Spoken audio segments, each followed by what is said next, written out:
Hello. Wow, my voice just cracked like I'm going through puberty. I am not. Hello. Welcome to today.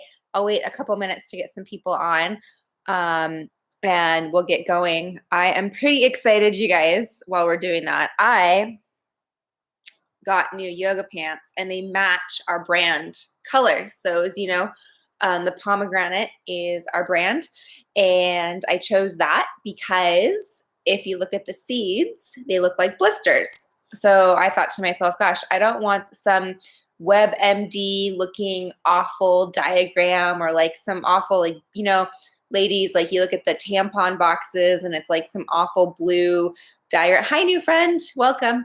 It's like an awful blue diagram of like how to insert a tampon or something. So I thought, oh, a pomegranate, it's beautiful. They're antioxidants, they're powerful, and they're, hi friend, and they're colorful and all that. So my colors are orange and like a pink. So I'm so excited. I got yoga pants. Look at this, that are orange and pink. You can't really see the top. Look, see? So anyways, I'm just really excited about that. It's got my orange top on. I know I've worn this the last couple of Fridays, but I have other clothes than this, but it's just the brand color, so I thought I'd wear it. Welcome, new friends. And wow, my hair is all over the place. Okay, so as you can see, I'm back in Las Vegas. Last week, I was in Arizona with my in-laws, and it was a fun couple of days with family and cousins and all that fun stuff. So I am back in Las Vegas, and I'm excited to be here with you guys. All right, so let me get going. I believe it is time. We're a minute past. So let me grab my tea right here, and I will start answering some questions. Feel free to ask questions in the chat group. I will answer them live. You can also feel free to ask me anything you want. I know sometimes people go, oh, is it too personal? Or how do I answer? Like, feel free to ask whatever you want, and I will answer it. So just to give you a quick introduction, I am Alexandra Harbushka. I'm host of the show Life with Herpes.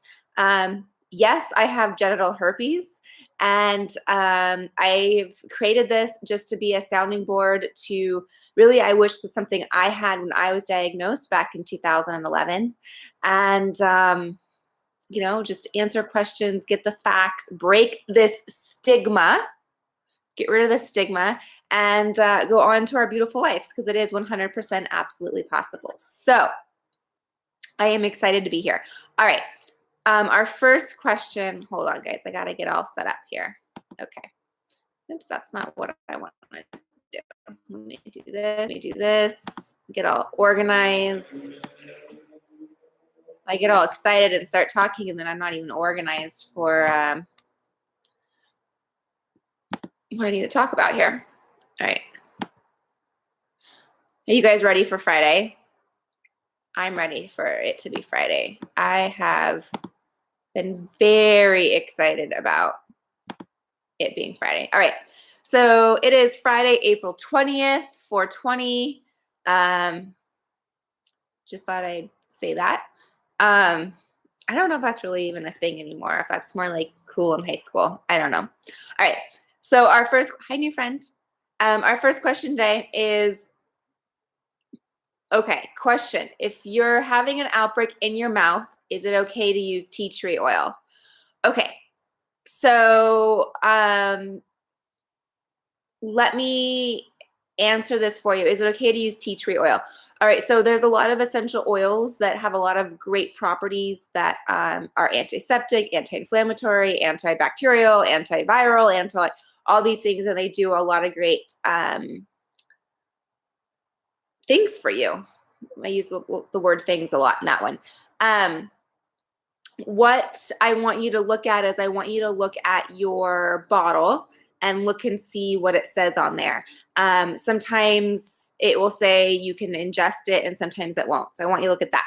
Secondly, so if the tea tree oil, if it says you can use it internally, then go for it. If it says no, then don't.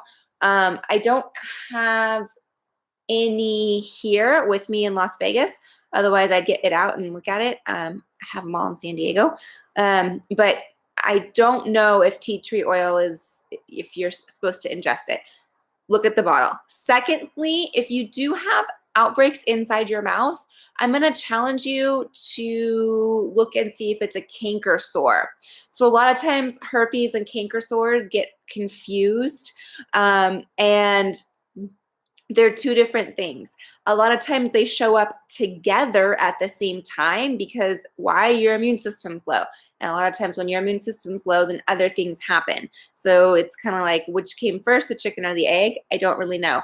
A canker sore is something completely different than herpes. Canker sore is not, it's not contagious. You cannot pass it. It's just something that's in your DNA. It's something that you're born with. You either get them or you don't. So perhaps a canker sore is not, so basically if you have an outbreak in your mouth, chances are it's a canker sore. Hi, new friend. It's a canker sore and not herpes. Just a really great way to remember it. Herpes is on your lip or like that, you know, kind of right around the skin. It likes if you touch your lips, your skin is different on your lips than it is your face, right? Same with your genital region. Your skin is different down there in your genital region than it is, you know, on your leg, your arm, your elbow, your hand, whatever. So it just likes that type of soft tissue type of skin. So that's just something to remember. Again, if it's inside your mouth, I would really consider it to be a canker sore. So just keep that in mind. That I'm really glad you asked that question. My mom's just texting me. Sorry, guys. Hey, Mom. So yeah, I'm glad you asked that question because a lot of people will confuse it or think, and so don't worry. Inside your mouth is canker, outside is herpes. So I'm glad we asked that. And again, tea tree oil, any type of essential oil, some of them can be ingested and some of them cannot. So look at that. If you're looking for more home remedies, you know, opposed to taking an antiviral or things that are prescription based, I really, really, really encourage you to join our live support group. We talk about all of this stuff like home remedies, what works from people all over the world, and it's live and it's on Zoom. So I'm going to invite you to do that if you have any more questions about that. So go to lifewithherpes.com/support group. And I will have a sip of tea. And I'm going to put that in the chat group, guys, just so that you can see it. So, hola. Hi. Okay.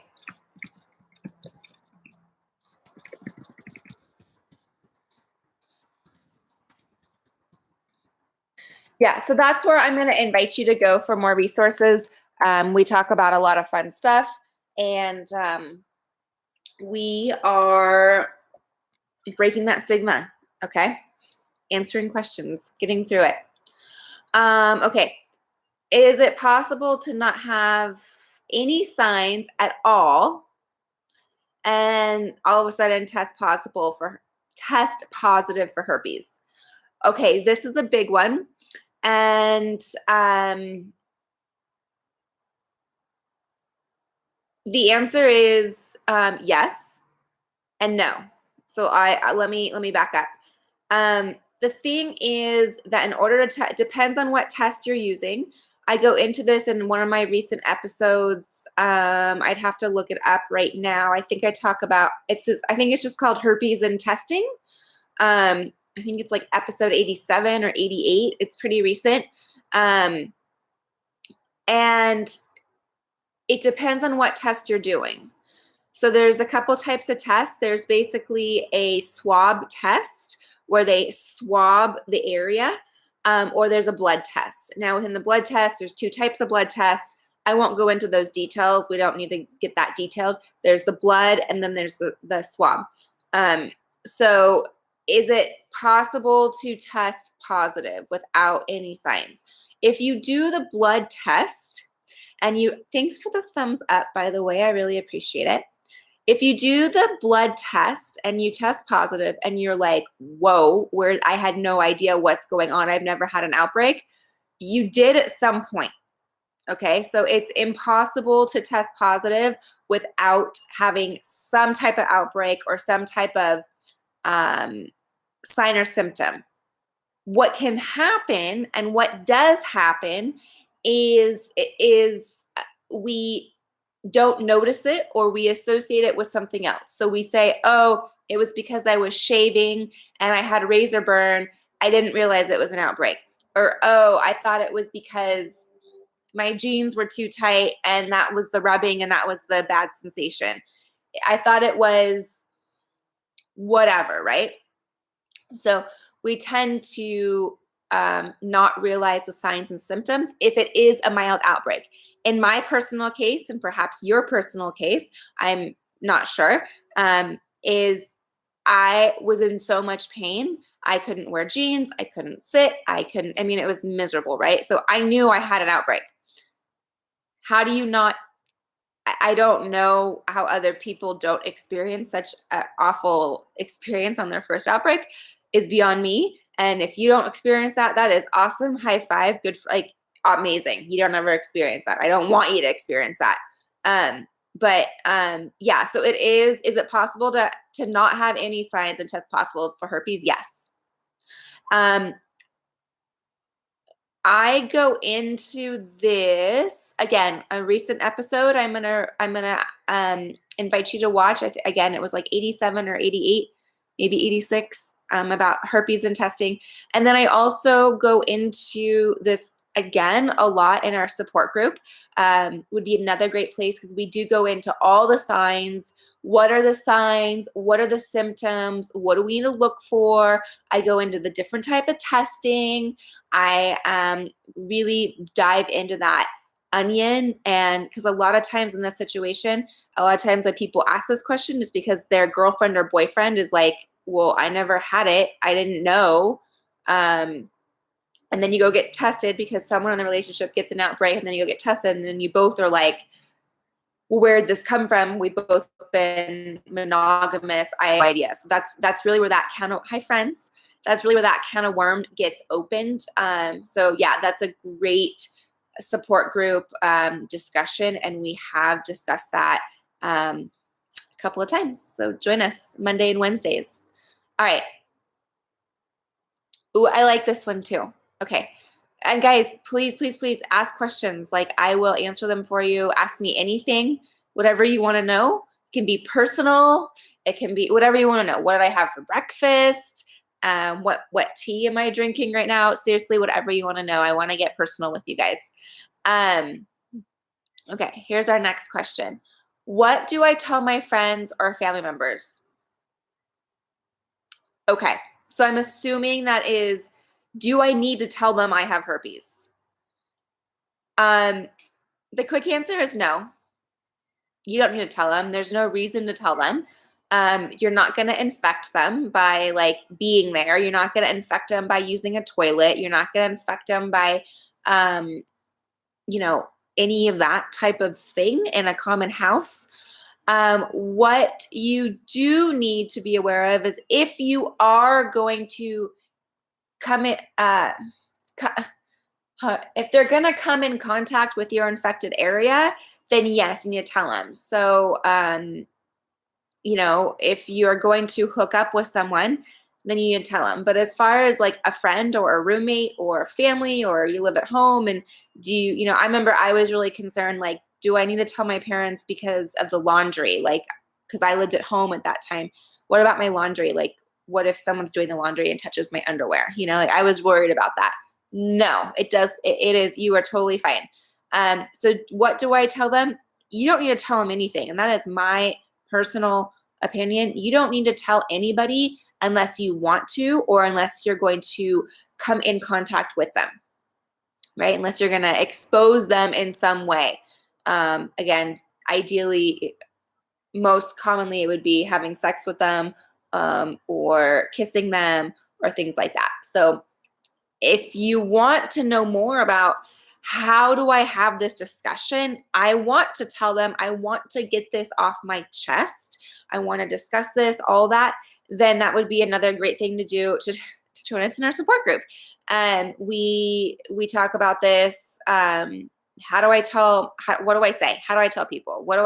How do I say it? What do I say? What about the rejection? Will I get rejected? It's that fear that just absolutely builds up in us and then makes us terrified, scared, overwhelmed, and just kind of keeps us in our comfort zone, right? So yeah, join us Monday or Wednesday. It's live and it's fun. Okay. Gosh, I'm so excited it's Friday. I really hope you are too. And our weather is just getting nice again. It got cold in Las Vegas again. I was wearing a fur last night. I was wearing a fur coat. Like, it was really cold. And then today it's supposed to be in the 80s. So I'm excited. Okay. Another great question. Okay. If I have an outbreak down there, can I pass it if I give him a blowjob? No, you can't, unless you have oral herpes. So this is so a lot of times people think, and I remember being asked this by friends, like, so if you have it here, can you get it there? If you have it there, can you get it here? I just got another question come through, so I will read that. Okay. So remind me. I just saw it. I won't forget your question that came through. I don't know whose it was. No. So it's skin to skin. So if you have it orally and you have vaginal sex, let's say, you're not going to get it in your genital regions because you have it orally, right? Unless you touch their genital regions with your mouth. Vice versa, if you have it, so if I have an outbreak down there, can I pass it if I give him a blowjob? No, not unless he comes in contact with your vagina or wherever your outbreak is. So no, you have to get creative, right? There's no reason not to get creative. It's kind of fun to get creative and not just have the conventional sex. So yeah, if you have an outbreak down there, can I pass it if I give him a blowjob? Nope, you can't. If you want to know more about this, I do talk about this in other episodes. Gosh, I don't know what they are off the top of my head. But no, the answer is no, you cannot. Again, join us for the support group. I don't want to sound like a broken record, but we do go into this and I explain it. Okay, let me find that question that came through.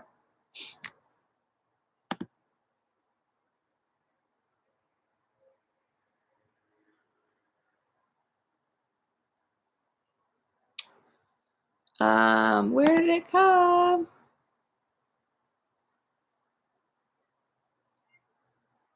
I just saw it. I lost it. Where is it?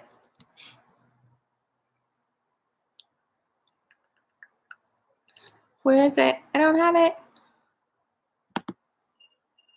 There it is. Okay. All right. You're kind of on the topic now, but hygiene. I live with bottles of hand sanitizers, and I'm scared I'm somehow going to spread it to my eyeballs or my nose somehow.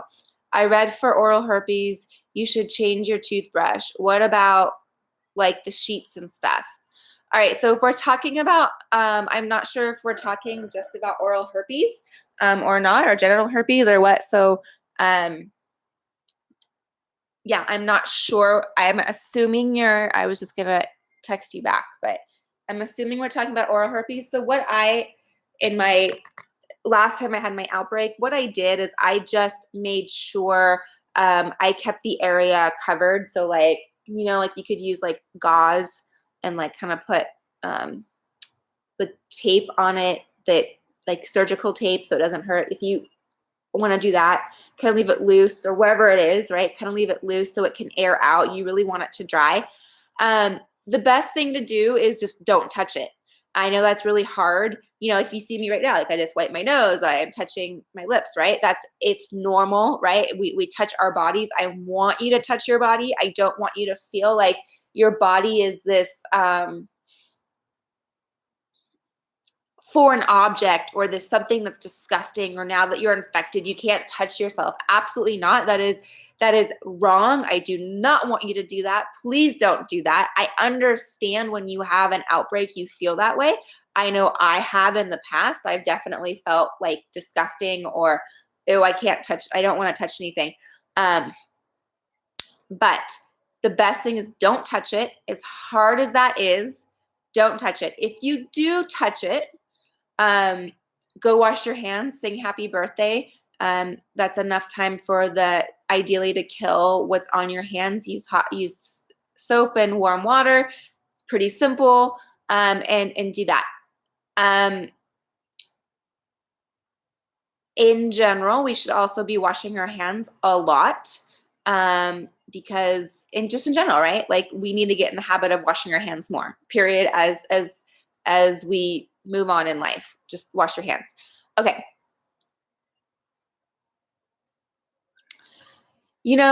Again, as long as you wash your hands, as long as you're doing what you can, you got to live your life, right? Should you change your toothbrush? If that makes you feel better, yeah, or even use, like, I don't know about you, I have an electric toothbrush and I can put it in a little thing and I hit sanitize and it sanitizes it. I don't know what it does, but it sanitizes it. So you could do that. Or you could even, sometimes my toothbrush, like the toothpaste gets stuck on it and stuff, which is kind of gross. I need to do it now. I just get like a sanitary wipe and just wipe the toothbrush down. That's what I do kind of on a normal basis, just to keep my toothbrush clean. I don't know if you need to change it. I think that might be going a little overboard. And then what about the sheets and stuff? Again, if you cover it when you're sleeping, chances are you won't accidentally touch it with your hands, or whoever you're sleeping with won't accidentally touch it. That's just what I would recommend. In general, when you're sick, I recommend changing the sheets, right? Like if you're sick in bed with the cold or flu, like, yeah, change your pillowcase, right? But I think if you just cover it up, you'll be fine. Again, I hope you change it. There's this one girl in college, she didn't change her sheets the entire semester. And that was absolutely disgusting to me, especially being in college, right? When this was at University of Arizona and it's hot and you're sweaty and you go out to the bars and you get liquor on you and sticky and sweat, and then you get into bed and I can't even imagine. So as long as you change your sheets regularly, like once a week or twice a week, you're totally fine. That was a really long answer. I hope I answered your question. Feel free to ask that or reply if you need more. Oh, you're welcome. Yay. I found it. Okay, good. I'm glad I answered. I just got a message saying, yes, you did, with a heart. Okay, good.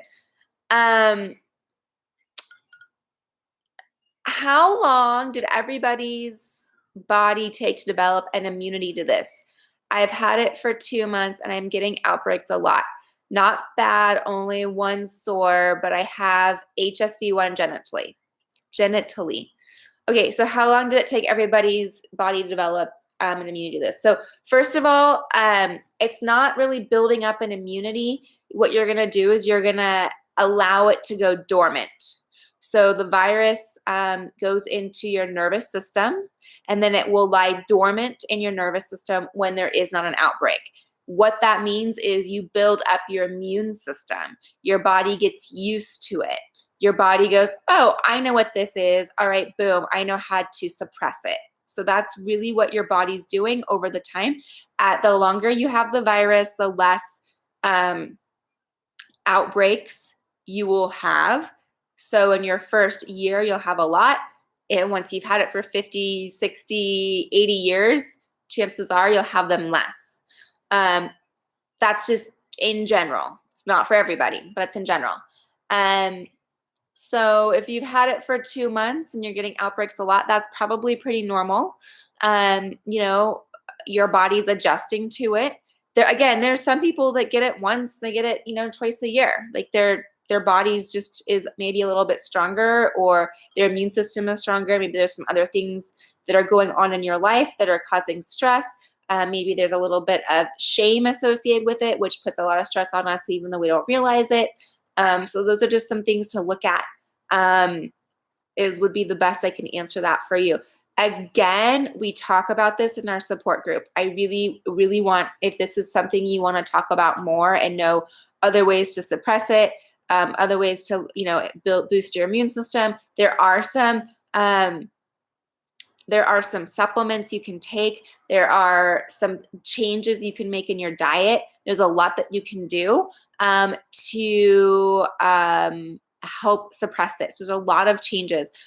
So yeah, come join us Monday or Wednesday. It is live. Go to lifewithherpes.com/support group. I have the link here in the chat, and I will have it, if you're not watching this live, I have it in the,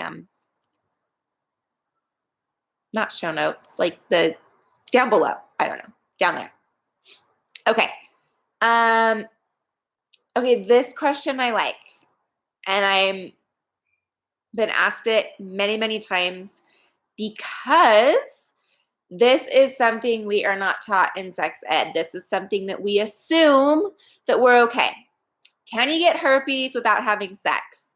Yes. Yes, yes, yes, yes, yes. To be more specific, I believe you're referring to genital herpes, right? However, I just started laughing. I just realized, guys, so my windows are all open. So people are like probably walking by, like, what is this girl talking about? I hear her talking about sex, herpes, like what is, so I'm just like giggling. People are probably like, what is going on?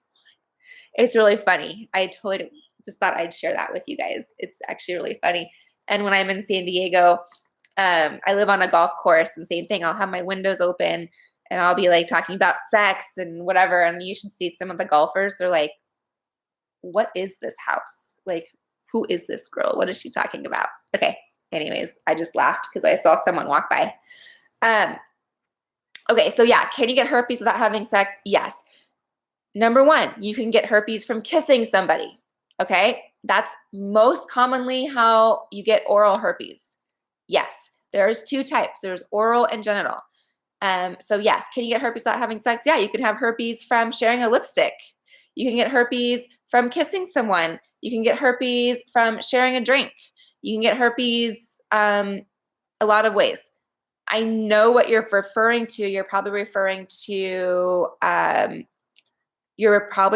just genital sex or vaginal sex or anal sex or oral sex, for that matter. You can get herpes in all forms, anal, oral, or vaginal. And so a lot of times people think that if you have oral sex, it's not sex. And so therefore you're clean. Like you're good, not clean, but you're good to go. Like, I didn't have sex, so I'm fine. Or it could be, well, we just fooled around. We didn't have sex though, but we just like kind of fooled around. Well, if your skin to skin area came into contact, then you could still get it. I have a number of people that have reached out to me and have said, like, I have not had sex and I got herpes. What do I do? And that's something that is very common, in my opinion, because not that it's common, but in my opinion, it's common because we're not educated that into sex ed. We are taught, if you have sex, you will have this, this, this, and this happen. What we forget to discuss is there's other things that happen skin to skin that is not sex, but is foreplay. It is cuddling. It is, just living life with somebody that you're in a relationship with, right? Like, you can get herpes. You could pass herpes if you are spooning or cuddling or whatever with your partner and you're not having sex. You could technically, you could infect them, right? So yeah, you can have herpes without having sex. Okay. And here's the thing is, if you don't have herpes and you're watching this, you're like, oh my gosh, I am never, ever going to touch anybody or do anything or whatever. Okay, stop. Do not go that way, especially with the hygiene and the hand sanitizer and all of that. Stop. Like, do not cut off your body. Do not cut off a body part. Do not be afraid to touch yourself. It is your body, okay? So don't start washing your hands till you lose the skin on your hands, right? And vice versa. Don't be afraid to touch your genital region. Like, it's a part of your body, okay? What I'm saying is wash your hands, keep yourself clean, you know, and just be conscious of it. Just remember, like, oh, you know what? I just went to the gas station and I pumped gas. You know, maybe I should wash my hands before I masturbate. Just a concept, right? Like, think about it. Maybe I should wash my hands before I go to the bathroom. So when I'm touching myself, I don't bring any other disease or virus to me, right? So yeah, just think about that. Okay. I've had a great time, you guys. Thanks for joining me. No one asked what I am drinking. I have my Ruby Rose mug. I am drinking mint tea. I love it. But anyways, yes, thank you for joining me. Thanks for these great questions. You can ask them. You can go to lifewithherpes.com. On the homepage, there is an area for you to ask them. You can click on that. You can also, if you are a member of our group, you can use it in Slack. That's what one of our friends did here. She sent a message via Slack, and so I was able to answer it that way. There's a couple of ways you can do it. Again, I really want to thank you for being here. I am honored and privileged and feel as though it is my absolute life's purpose to be here with you. Thank you for being here with me wherever it is that you are in the world. It is so awesome to think that, like, I'm in Las Vegas and you could be in, I don't know, New York, or you're in London, or you're in, I have a lot of people right now that are in Chile. Awesome, right? So anyways, thank you for being here. I am honored and blessed. Go to lifetherapies.com. Seriously, guys, join me for the support group. It is $15 a month, and you can go as many times as you want. It is 8 sessions a month that I do for $15, and which is super cheap, super affordable. Going out with a girlfriend or guy friend, it's like cheaper than going to the movies, right? After you buy a ticket and popcorn and like a Coke, you know? So it's super cheap. And we really, really, really do spend a lot of time. And if it is a small class, which it has been, it was this week, it was a really light week. It was like one-on-one. Like, so I am doing full on like intensive work with the people in the group. So take advantage of that. It is $15 for the month. Or if you want to drop in once, it is $30. So join the group. Hi, new friend. Welcome. So it is definitely affordable, and I am doing this so that I can provide more service, and so, like, really, really dive deep in your particular situation, ask questions, all that fun stuff. All right, my friends, thank you for being here. Join me next Friday, the same time. It is 11 a.m. Pacific. It is 1 Central. 1 Central, 2 Eastern, 6 in London, 6 p.m. And then the following day, 5 a.m. in Sydney, Australia. I think I got all those time zones right. All right, my friends, thank you for joining me. I love you all. Cannot wait to see you. And I hope to see you next week in our support group. So go to Life Therapies, find out, sign up, join. It's fun, it's easy, and we get to get connected. All right, my friend, have a great rest of your day, and I will talk to you soon. Mwah. Happy Friday. Okay, bye.